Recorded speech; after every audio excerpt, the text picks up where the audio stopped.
So Zimbabwe is edging towards a crucial socio-political place as we head to the 2028 general elections. Now we are counting down, and the question is whether 2028 is going to be an election year or it's going to be 2030.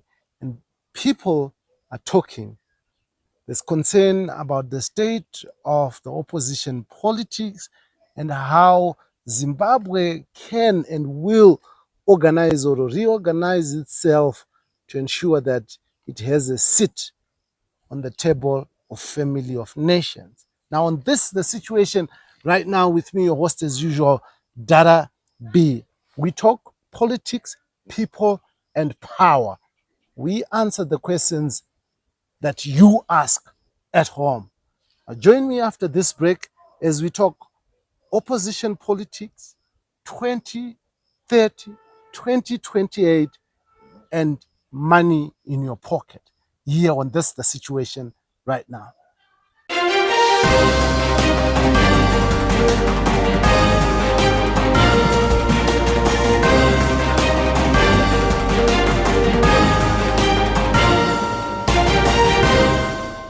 Now, welcome back to this, the situation right now with me, your host as usual, Dada B. And we are going to be talking about the state of opposition, the state of the nation, and the politics of the country. People, power, and money. And help me have this discussion on this show this afternoon is none other than the president of the Zimbabwe National Revival Party.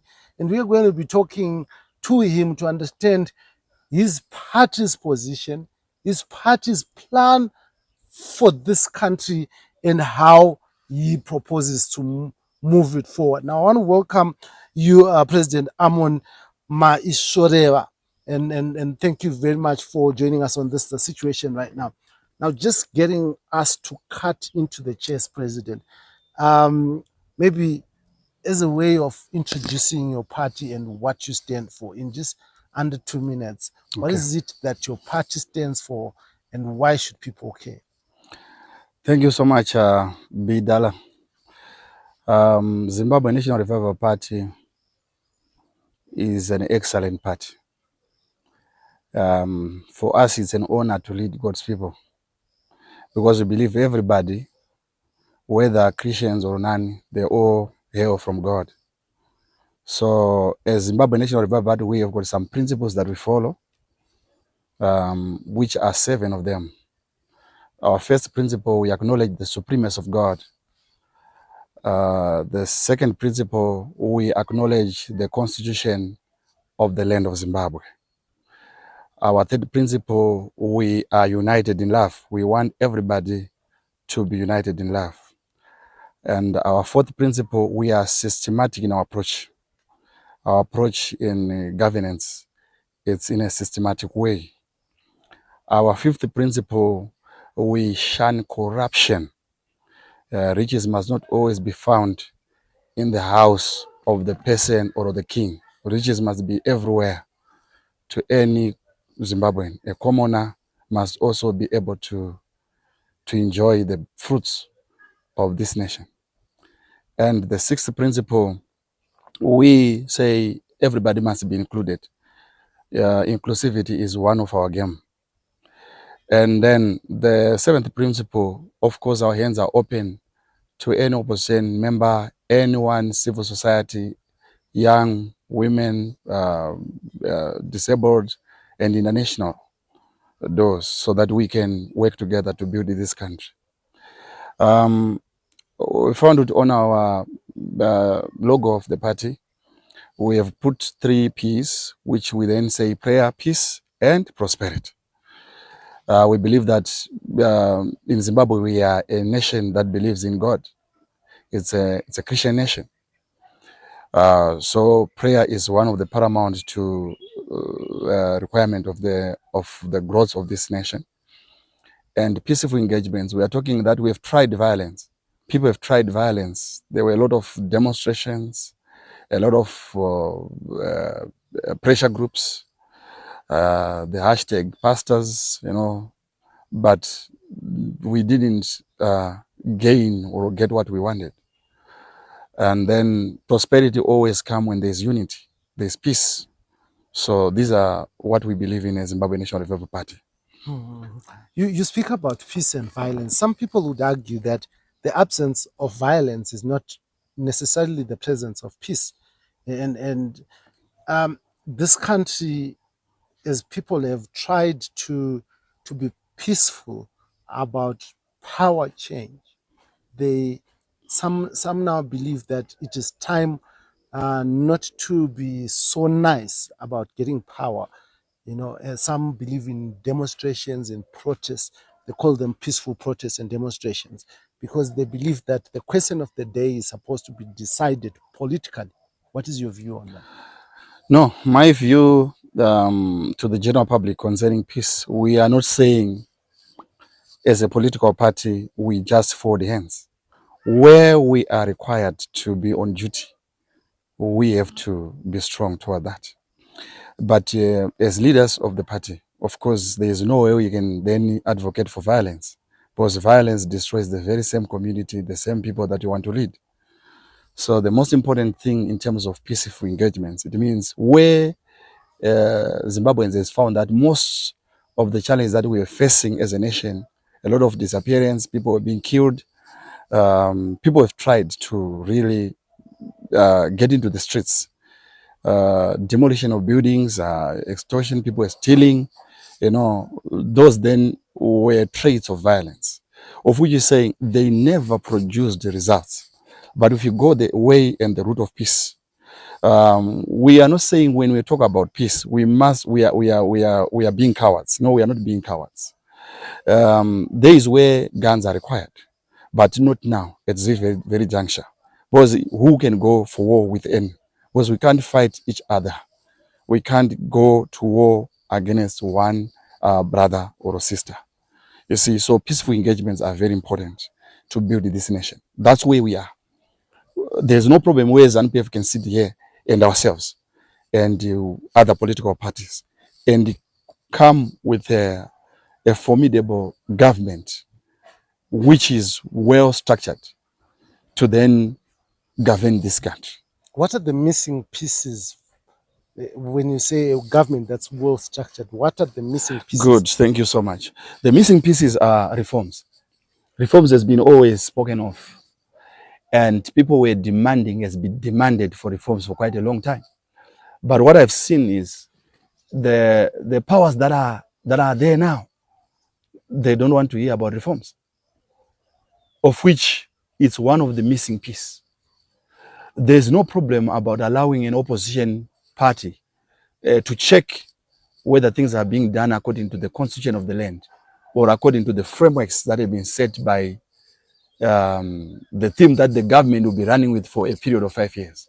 So the missing pieces now requires us to visit the constitution and then allow the reforms that brings everybody on the table. Therefore, we can build this one country. That's what I think. What specific reforms are you looking at? What areas need to be reformed? Because people would look at reform as a broad. The word reform here, we know that electoral reforms is one of the paramount factor that is people have been crying for. Two, the judiciary reforms. There are a lot of things that are happening within the judiciary of Zimbabwe, which some of them is no longer, we never thought maybe, we are no longer thinking whether it's the lawyers themselves that are failing to pass a ruling. We are thinking that there's an external force somewhere that is forcing the judgments to come on the opposite side. So the judiciary has been captured by the ruling party. So we need the ruling party to free the judiciary so that the judiciary can stand alone. Then they can decide on the areas concerning reforms. We are now talking about Vision 2030. Automatically, it's a challenge to the whole nation, because we are looking at the judiciary itself. What is the next stage? What are they thinking? What their opinion towards that? But we have found that now, hearing from Ziambe, he spoke yesterday and said they are done with amendments of that resolution one that they set as ZANU-PF, and they say the cabinet must preside over it. Automatically, we don't know what will come out from the cabinet, and automatically we also know that the parliament of Zimbabwe itself can have been infiltrated, because now ZANU-PF have the majority in the house. So now, even if we go for referendum, henceforth we need the judiciary to be strong so that it defends the constitution of the nation. Do you think they have the capacity as they stand right now to stand firm and defend the constitution? If the people back them, the majority backs them, they can stand. But if they hear advice from only the elite of the nation, then they cannot. So they must not accept that the constitution must be tampered with. If they accept that, then it means we don't have a judiciary at all. But you're concerned that there needs to be a reformation of the judiciary. Mm-hmm. So before that judiciary is reformed, does it have the capacity to be the last pillar of defense for democracy in Zimbabwe? They failed. They are not. They failed. They don't have the capacity because they failed to defend on the electoral reforms, on elections that have been won for the past decades. They failed to stand. There were debates coming into the courts demanding that there must be a better way to scrutinize how the elections have been run in this country. But these guys, they failed. So automatically they don't have the capacity because they've got a DNA of the ruling party. This is not your first dance in politics. Maybe just take us back. How did you start in politics? What have you done in politics that people would want to sit down and say, let's take notice of you? Me, thank you. Me, I started dancing like what my fellow brother said, in politics in the year 2018. That's when I get into politics. And I stood in my constituency there in Maronda West under MDC Alliance. And I did extremely very well within a short period of time of 3 months. And then from then, I started this revolution, Zimbabwe National Revival Party, that began in 2023. We didn't field a candidate as a presidential candidate. We just made ourselves known by ZEC and placed our people in different wards and constituencies because we wanted the party to be known. And henceforth now we understand the politics of Zimbabwe and where we are coming and where we are going. I mean, after dancing with the MDC Alliance and becoming its member of parliament, why would you jump ship from a party that was big at that time? What made me to jump, what made me to think I should leave MDC was because there was separation among the party. Some were going with Triple C, some were remaining with MDC Alliance. So I'm that person who said, no, I'm not taking either left, neither right. I remained on the mid, and they start to analyze what is the problem with this and what is the problem on that side. And thenceforth I built this vision. What was the problem? The problem is there was a lot of infiltration in the party, whether infiltration from the agents or it was an infiltration of the mind of the opposition leaders by that time. Because if you are an opposition party and you fail to just come together and discuss to have one vision, like one mind. You remember Tsvangirai left a united party. He left a united opposition. But then when you were left with such a big cake, and then you are failing to just distribute it among yourself, it's a sign of greediness. And it's a sign of, I think the past commentators of last year were talking about strategic ambiguity. You know, you need to come together. You need to have one reason in mind to work as a team. So if there's no teamwork, there's no cohesion, you cannot win an election. What was the reason why you failed to have teamwork? because you were inside, and I'm sure you holding a position as MP, you would understand, you would have that inside knowledge as to why people failed to work together. You know what? The issue, as I told you, um, is one man band. When I saw it happening that time, it was one man band, and the threat of infiltration, as I said. Why? Because we were not much on the national executive. So you know, the national executive is the much bigger body that make decisions. So whenever we were pushing that we must unite and come together as a political party, some decided to say we are going with the movement was now, it has begun that time, the triple C. It was CCC, you know, Chamisa Chete Chete, you know, the slogan was no longer this one, what do you call, Hezoko, it was now Chete Chete one. So now automatically people had already went opposite the vision that was left by the visionary of that time, which is Morgan Tsvangirai himself. So automatically, it was already a sign or an ideology that this guy has already started his own what? Movement, of which that was not a problem for a person to begin his what? His own movement. So we cannot bring someone who would have said, this is the direction I'm going, and then you want to try to make him come back. At the same time, I can also say, you know, that you can't unite together. You can't take mortar and iron and bring them together to make something stronger. You know, those things can never be met. They never mix. You see, so that's what I was saying between the two leaders that were leading this side and that one, and also the fear of infiltration from what? From ZANU-PF. That was the major issue. So automatically it gave the birth of Triple C. But we knew that it was not going anywhere, and we also knew that MDC was not going anywhere. So that's why we remain in the middle. Thank you. Why were you so sure the Triple C was not going anywhere, even after it won a lot of seats in parliament, and a major share of the vote after the split? You know, when you are leading a house as a father in the house, you need to take advice from your sons and your daughters. Automatically, that was the failure. People, when they come to you as the head of the political party, what you intend to do is to take advice and listen to the people that you are leading.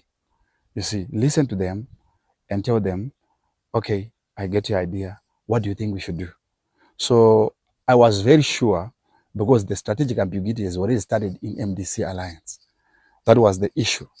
And then henceforth, it then proceeded and manifested its fullness on this other side. That's what I was sure about. Yeah. And what lessons did you get, and going forward, what are you proposing Thank you. to do? Lesson that I got as Zimbabwe National Revival Party is unity is very important in whatever we do. Look at this. ZANU-PF is talking about 2030. That's the idea in their own party. That was the reason that was passed in ZANU-PF party. And the people are crying and they are talking about it in a negative way. It means what they should do, they should come to the people, because they are the ones with power now, and just sit down with the people and hear how things must be done. So I've learned unity in everything that we do. We don't just to bulldoze. I know power cannot be donated, but there is where you don't need just to bulldoze things. Because when you bulldoze, somehow you may not have the intended results. So unity is very important. The call for unity by anyone, by the church, by the individuals, by the parties, and by international community, it means that is the only lasting hope for the nation of Zimbabwe. Where there is no unity, I don't know whether we are going to make sure our currency can be strong, because anyone will be pulling their own directions. You see, so this is what I've learned. Secondly, I can comment that I've learned that everyone is useful in the political arena. You see, whether those who you have not ever worked with, try them. You see, Job Scala is useful in this game. As far as Nelson is useful in this game, as far as Douglas is useful in this game, myself, I'm useful in this game, and any other political members or parties that have just mushroomed in Zimbabwe, they are saying something. It's a sign that people need unity. So the language of unity must not be something that people should underrate. We need unity in this country. Even this ruling party, when there is no unity with other political fellows, the direction cannot be clear. See, the president must be challenged, must be asked questions in the House of Assembly. You understand? He's not a boss. He's not a king. He must be questioned. How do you see this happening? What do you think? How do we address this? You see? So unity is very important. So that's what I've learned in all these years that I've been listening and following on politics. That. You, you're talking about unity, and Douglas Monzora, the president of the MDC. I'm not sure if it's the MDC Alliance anymore. The MDC recently said that there must be a united front, right? Nelson Chamisa also, when he launched, when he came back to announce his return to the dance floor, ostensibly because those of you who have been in politics have not been dancing, also spoke about a united front. How do you unite as an opposition when you have so much dislike, distaste of each other, and fundamentally, you don't agree on anything? I'm wondering, how is this talk of unity just a talk of for unity? No, Dara, I think maybe what you need to understand about the politicians, if you hear the call for unity, it's true, it's coming from them inside. They have tried to stand alone, but they could not. The dislikes,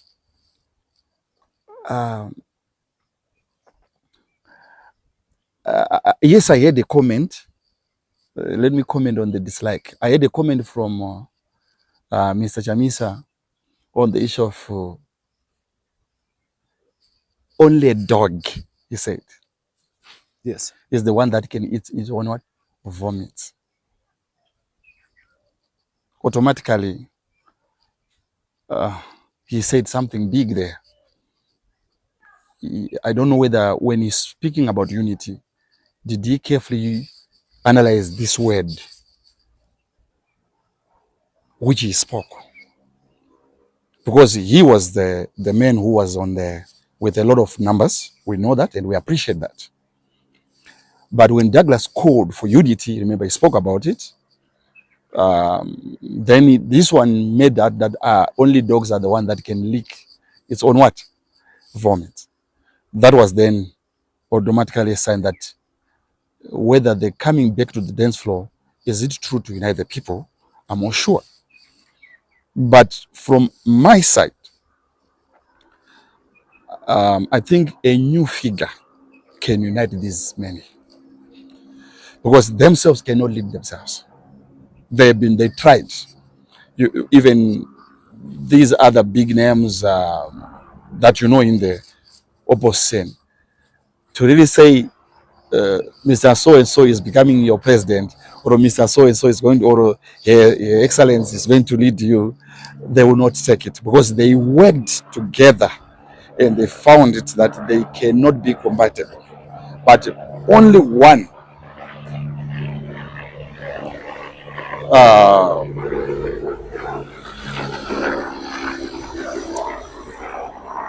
only one new political figure that can emerge in this country can unite all these opposition together. Is it even possible, even if that one new figure?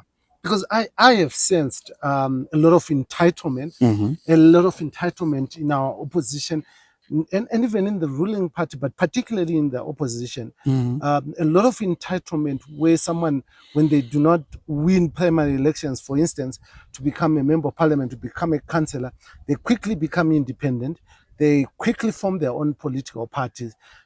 Because they have so much entitlement that they believe that they must be the ones who are in positions of authority. Yeah, I know. That's why I'm saying until the egos are crushed, this is the time where we are. We need people with a genuine heart to represent the people. Because you know what? I said firstly, as Zimbabwe National Revival Party, we take it as an honor to lead people. So if you really appreciate the importance of leading other people, when your egos are not yet crushed, you can't unite in anybody. I expect to hear a phone call from Nelson Chamisa to call me to say, let's unite. I heard you started a political party, but come, let's work together. Or him calling Job Scala, or him calling other political figures that he worked with, so that we can see the genuinity of this thing. You see, because talking unity, like on this, Why can't you call him? no, he's my senior. You understand? He's been my senior because he's been in the dance floor already before we came in. So we expect that the bigger one or the senior one calls the junior and say, let's come and work together. I can call him, but you know what?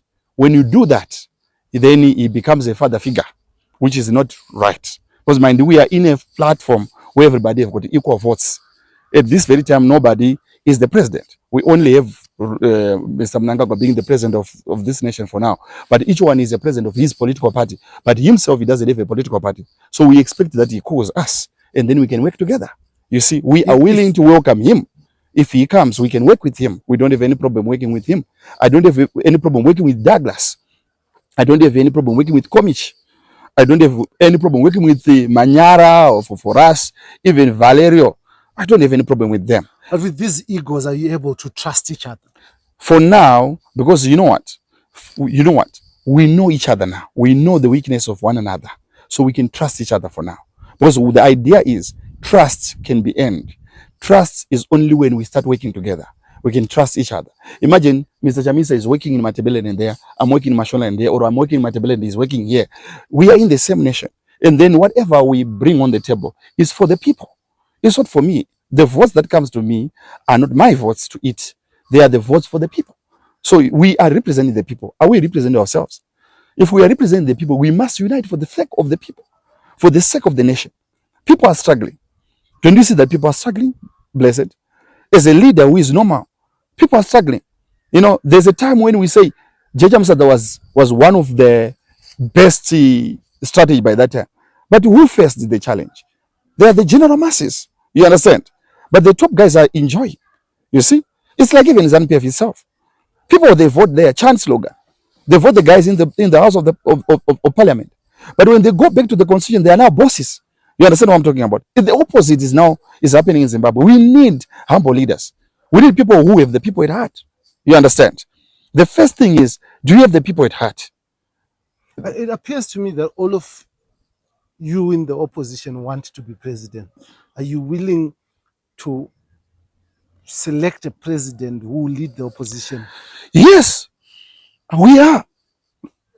That's why there was Nera by that time, though it was defeated.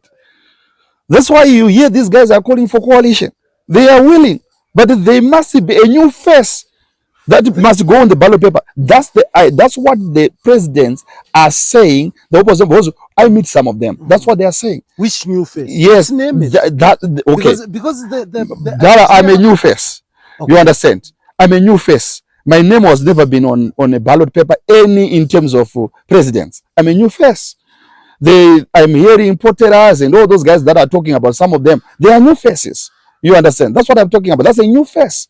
A person who doesn't have attained records, you understand, of working with ZAN. You understand? People, they don't want a person who had worked with ZAN. You understand? That's what they don't want. Most of these guys, they worked with ZAN. Some of them, we have got a lot of records and information concerning them, which we are not to disclose now. Why not? No, it's not the right platform. You understand? But they have worked with this ZAN. You see, you want to represent the people that were oppressed by Zua declaration.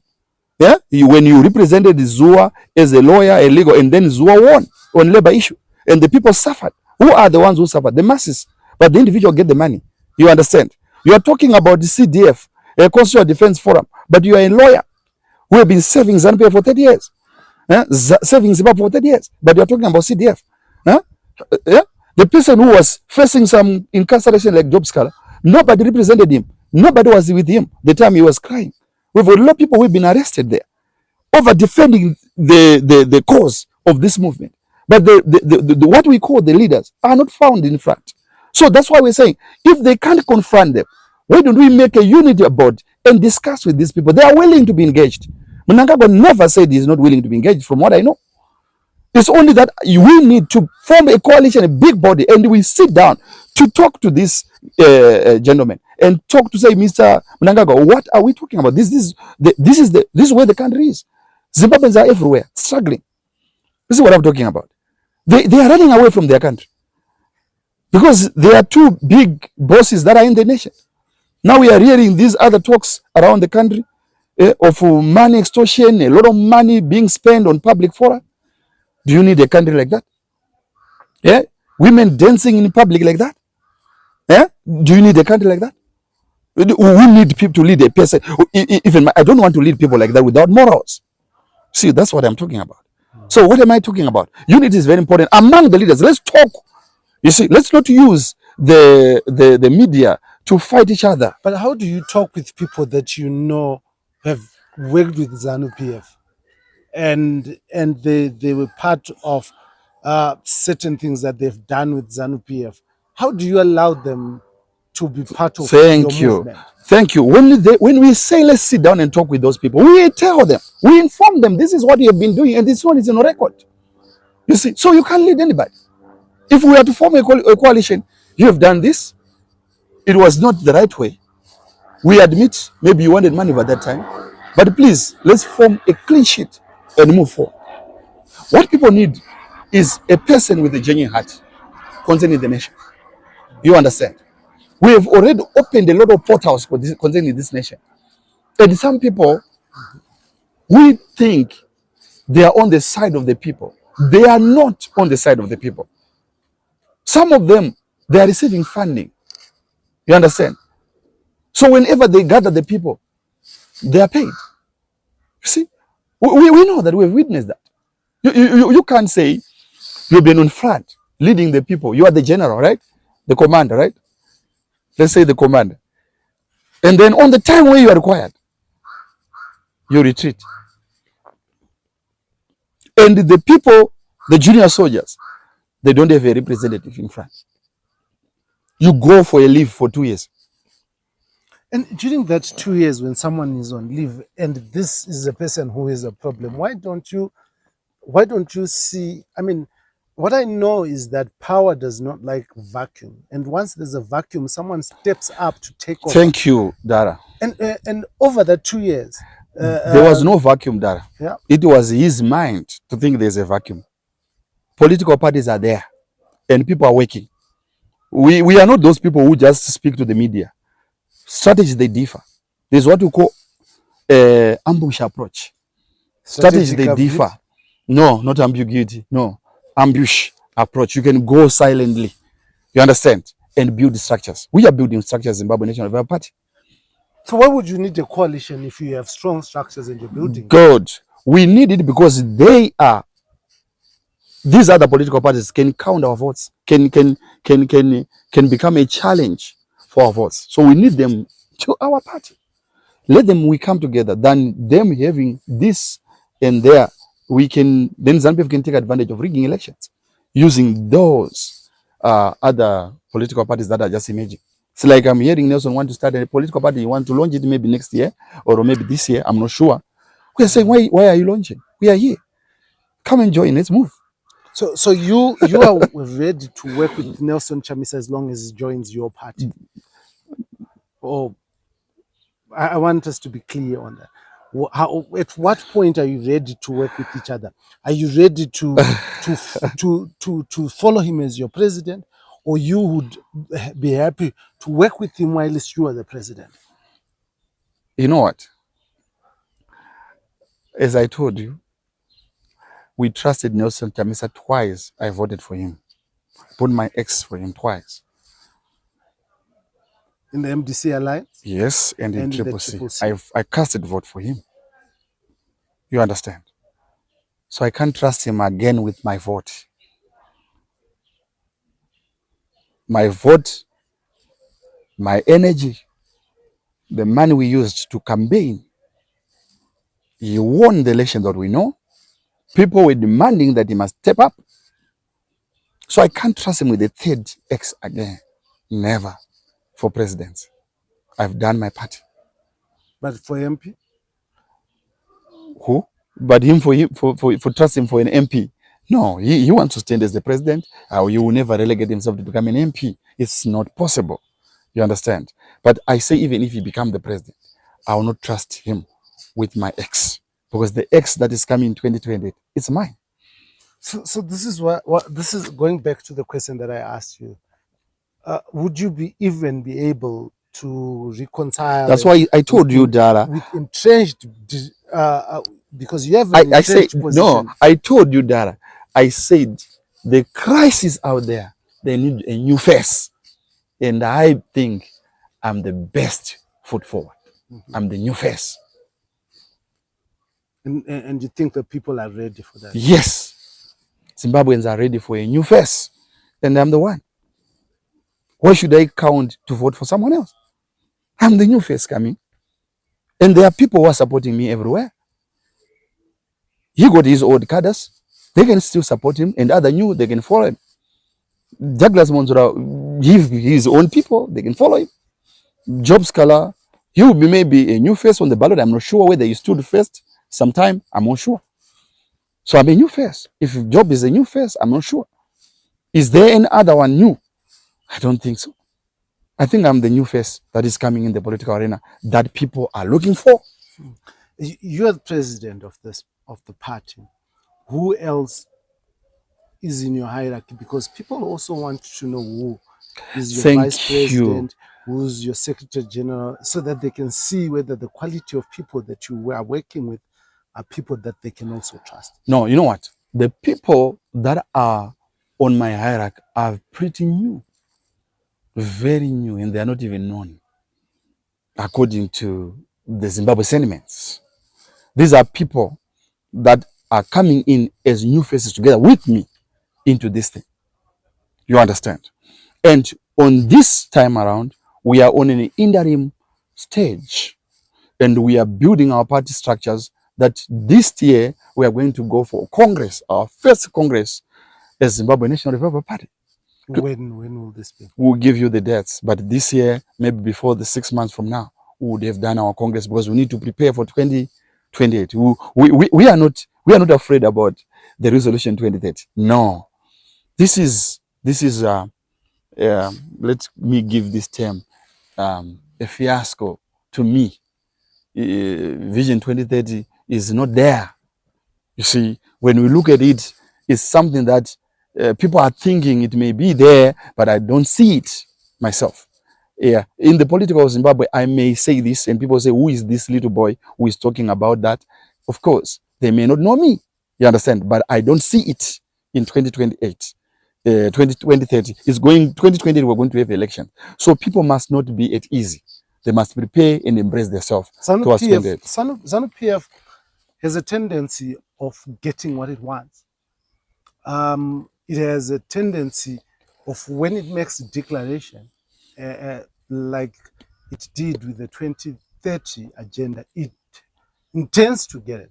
Why do you think that it will not? My brother, Because it has always gotten my what brother, it has wanted. my brother, when the time is over, no matter what, You're sure it's over? yeah, their time is over. By 2020, they are not there. Their time is over.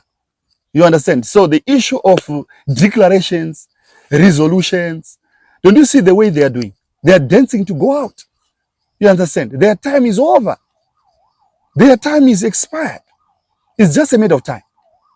Yeah. And I'm very sure. There's nothing like 2030. They are just talking. President Emerson Mnangagwa said, and we know he was the head of security. He says he understands these things. He understands the game power, the game to attaining power. We've seen vehicles being dished out. They have very, very deep pockets. Yeah. No. How do you Don't worry about that. Don't worry about when that. you can't sit down with a brother? No, we can sit down. We will sit, we sit down. Nobody will say we can sit down with. I said I welcome even a phone call from President Chamisa. I can talk to him. Right. Dishing out money and the resources to people doesn't amount to authority. You understand? A good example, Goliath. Let me give that example that you know. The men were strong, terrifying the Israelites for quite a long time. And people were afraid about him. But one of the days, a young man without any armor came in. No money, no influence. But he had only one thing, the faith and the backing of the Almighty. That's why he said, we paramount the supremacy of God. No matter money issue, you understand, we know very sure that Vision 2030, they can talk about it, write about it, but in the spirit or in the physical, as we see, we in this Zimbabwe, no, it's not there. And what President is doing to discuss to people, it's all right. How do you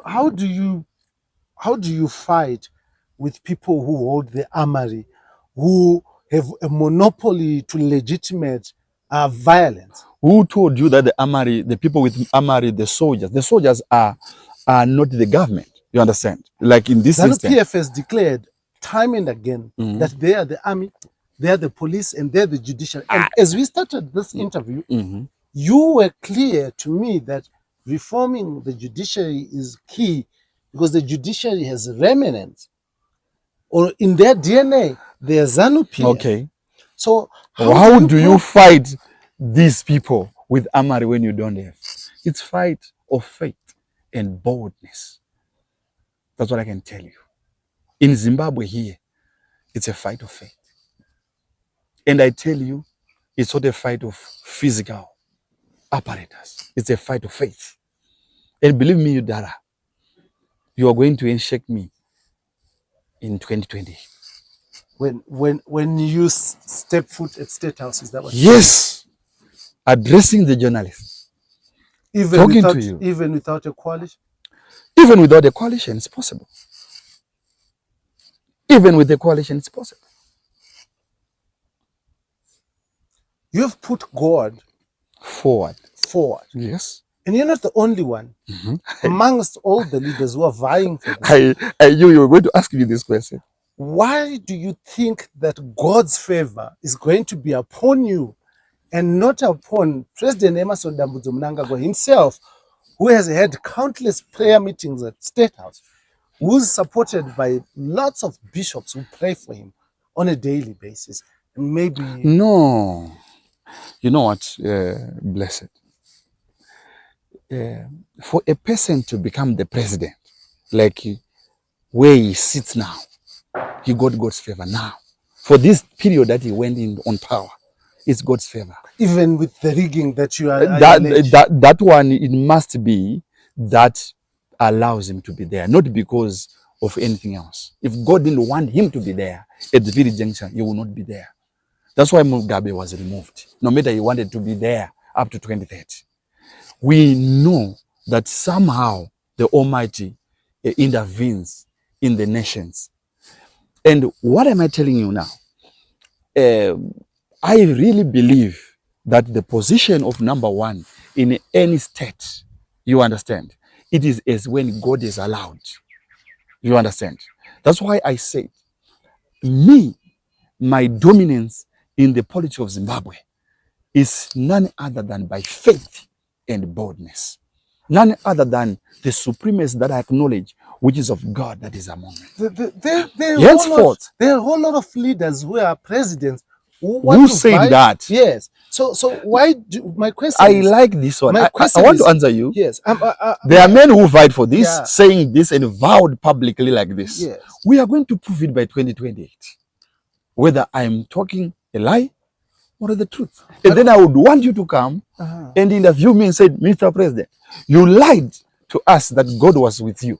And then automatically, I will tell you public over the media to say, hey, that was faith proclamation. I don't know what happened. But this, you still have the right to ask me. But for now, I believe that I'm stronger with God than with man. I sat down with Douglas Mwanzora just before the 2023 general elections, and he said he was going to invite me for lunch at State House. Yes. He couldn't invite me for lunch even at Harvest House because his own people were kicking him out of Harvest House. Now, we don't need to comment about again, Chamisa. You know, these are brothers. You know, we don't want to comment much about them anyway. But we have to, because this is the plate the discussion that is there. And someone is sitting there and they say, why should I choose you over this person and this person? So we have to test. You know, when I say leadership qualities, my leadership quality is in genuineness. You need to be genuine to people. Dara, when I'm talking to you not from a flattery point of view. I'm being genuine with you. That Zimbabwe is waiting for a new leader. And I am the one. You understand? And I'm the one coming. I don't know how. No matter what. But I believe I'm the one coming on the podium. I have this in me. Since when I was young. I have this in me. That I will govern this country. Zimbabwe National Revival Party is not just an opposition to oppose. No. We are a government in waiting. And this is us. I'm looking to you in your eyes directly because I'm not there to tell you something to flatter you. I'm not afraid of anybody. You understand? This is our mantra. You understand? We are going to govern this country. And it's definitely we are going to govern it. It may not look it like now, but that's where we are going. You understand? All the chaps, the friends, and those who are running around with the sitting president and the opposition president, some of them, they'll be with us. Because we need to unite them. That's what we need. To unite the new and the old. And form a strong country. Zimbabwe is beautiful. Zimbabweans are beautiful. Look at how they are being killed in South Africa there. Not in my government. People should not be embarrassed in Botswana there. Not in my government. You understand? Look at the roads here. Are we not seeing the roads? In your location where you are going, you have a lot of potholes. When are we going to make them nice? Until when? 40-something years we've trusted ZANU-PF. 20-something plus years we've trusted MDC and all these guys that are talking about. We need something new. Even for Zema yourself is saying, we need a new leader. I don't know what kind of a new leader she's talking about, but this is what I'm talking about. I believe we are the ones. You understand? Even the army need a new leader, the army themselves. Maybe they need a new leader. Everybody, the sector of the economy needs a new leader. Hospitals, they need a new leader. They need a new leader. The schools, they need a new leader. So talk to me, what are your policies? What is your policy like in education? Why can you continue changing curriculums? Why should we have curriculum that changes and changes? Tomorrow we've got this. Last year with that. Any minister who is coming in is just changing policies, changing curriculums. Okay. Would we become the best nation in terms of education capacity? Automatically, you have seen for the past 2 years, curriculum has changed. Dokora came, changed the curriculum. Someone came, there was TEMU, there was what? How many are we not having 5 curriculums? UK just maintained one. And they maintain that one. The only thing that they can add is AI now. Not only that, artificial and also arts in AI. That's what we only need to add. Because you know what? Why should we have a child, your grade 7 or grade 4 writing having more about 10 books for what? They must have 4. We had 4 units sometime. It was better. Why should we load them? We need to take them technical work, technical capacity. They must know how to do engineering at grade 1, grade 2. They must start to design some electrical gadgets. Why should you borrow idea to China, from China, ideas from other countries wherever we've got our people? We've got engineers that we can make here. That's my thinking in terms of technological advancement. What is your policy on finance, on the economy, money? Wonderful. Thank you so much. We must love our own currency. It's important that we nowadays we are trusting USD. It's not our currency. We need to believe that when we become a government, the bank system must be trusted. We must trust the banking system. The policies, finance policies must be aligned in a way that people should trust. Not put your money in the bank and then you now start owing the bank. The bank must owe you interest. That's one thing. 3, on that finance policy, we don't need to change and put a lot of taxation on people. I was calculating with some of my employees somewhere how the government is taking 25-35% tax on their gross. What do you think? So we need to lower our taxation rates. Our taxes must be lowered. At the same time, those who are owning properties, there's VAT, capital gains, all those kind of taxes. All of these things. We must have one taxation policy that build the nation. 2, accountability in terms of minerals, gold. Our reserves must be trusted. How much do we have in our reserves? You see, we must keep our reserves and trust our country and back it with our reserves. That's the truth. They say they backed it, but I don't know. Because people, if they don't trust their currency, it then means something is wrong. The policies must change. What is your policy with health? Yeah, of course. Why should we export our labor? It means people are being underpaid. Our most experienced doctors are fleeing the country. So what we need is to make sure we revamp our hospitals. We make sure our hospitals have got state-of-the-art machinery. It's known. And make sure we also have companies that can manufacture our own medicine here, like CAPS. We need to make sure we have as many as we can so that we stop trusting medicals that are coming from, medicine that are coming from outside the country. We must have to manufacture in our own country, train our own people, pay them well, and build the best advanced hospitals. That is what we need. The land question, title deeds. Title deeds. Let's talk about that. Yeah. The problem about title deeds, Zimbabwe, that it then goes to the judiciary, because for you to have a title deed, it must be legal. So we found now, if we disobeyed the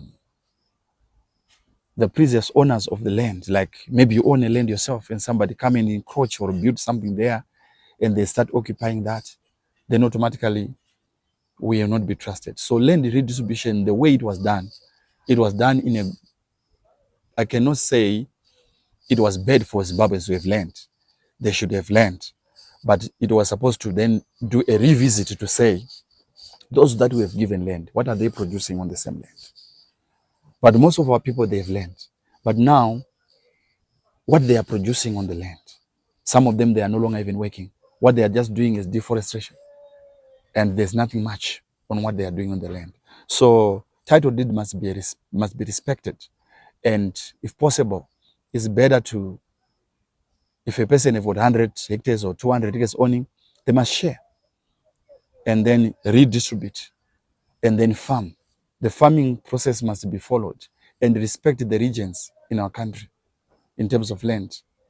You understand? Now we have got hunger somehow here and there, but it's because our regions are not following what they should produce, the way it was structured, according to the seasons of the rains and the water. You understand? This is what I'm talking about. So in terms of land redistribution, land issue, yes, people need their title deeds to own land because the title deed is also a security to borrow. You understand? So the mantra that this guy, the sitting president was doing, to say, let's make the title deeds to the people so that they can borrow. I don't have any problem with that. At least I can appreciate that one because it means he's thinking that the people must own land. Unless if there is another hidden agenda that we don't know. Of course, it may be there, but which I don't know now. And lastly, I mean, we're running out of time.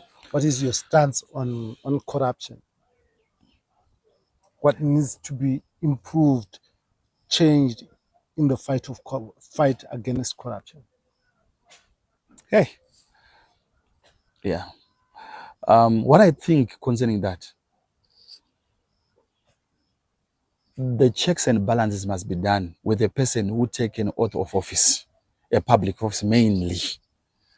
How much does he have? What has he been doing in business? So that we can then put a security in terms of corruption. Because most of these guys, they are just coming into chanting slogan in support ZANU-PF. And then 1 year down the line, the guy is now a billionaire.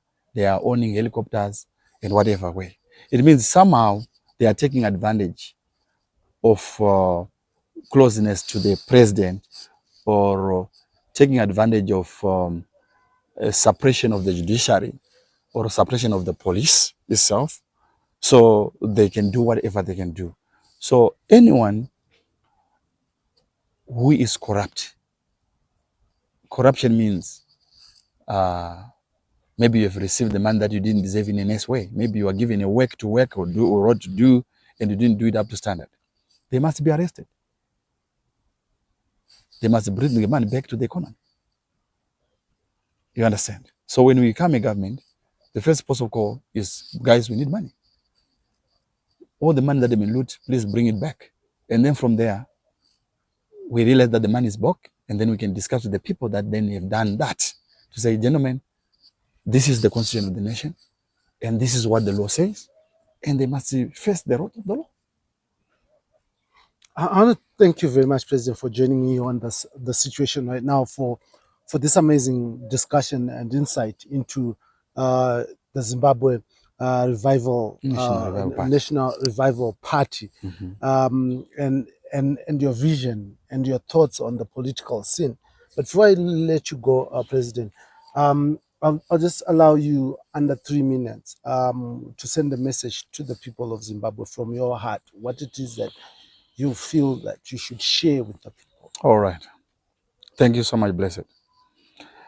Yeah, viewers all over Zimbabwe and across.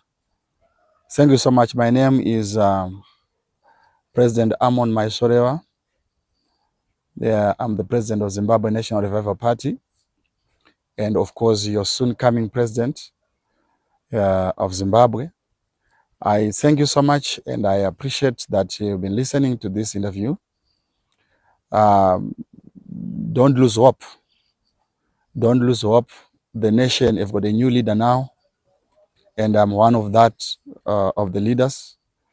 And I believe that you join me in making sure this vision of Zimbabwe National Revival Party covers the whole Zimbabwe. Please help us to work together to make sure our vision reaches everybody. And our mantra is, we are united in love. We don't want violence. We want peace for the nation of Zimbabwe. We don't hate anybody. We speak about people, yes. We speak about power, yes, but with love and not with hate. There is no permanent enemy in politics, neither permanent friend. Thank you so much. Muzodziwa Pachigaro. And our symbol, we lift our hands as a sign of surrendering the nation up to Him, the Creator. That's who we are, and we believe in these 3 P's, as I told you: prayer, peace, and prosperity. Pastors out there, I know you know what it means. You've been praying and waiting and did prophecies around the nation and everywhere. Your own is on the podium. Thank you. I want God to thank bless you. you. I want to thank you very much, President Maishorea, for this opportunity to have a conversation with you and for us to build a nation together through this platform, the Heart and Soul TV and radio, where everyone's voice matters. And our belief is that we are a platform for Zimbabweans to talk to each other, for superior logic to win and to ensure that our country becomes a nation that all other nations look at for direction, for direction, and also that we are not beggars in the entire globe. We are not beggars. Yeah, we thank you very much, and we value your time with us here on the situation right now. Zimbabweans, we here on Heart and Soul TV and radio, we create a platform for everyone to be heard, ideas to be ventilated. The purpose of an independent media is to ensure that as you go to cast your vote, or as you make decisions about how your nation should be run, how your nation should be governed, you have sufficient information at your fingertips so that you make informed decisions. And this platform is the platform that allows you to get those unmolested views and help you make informed decisions. Now, before you leave, we just ask you to do just one simple thing. Just look for the subscribe button, click on there so that you grow this community and allow this work to flourish so that we are able to speak to you. So don't hesitate. Please just click that button and make our work far much more easier. This is Heart and Soul TV and radio. I, your host as usual, Dara B. Until next time, please keep safe. Thank you very much, President. Thank you. Thank you, Dara. Thank you very much.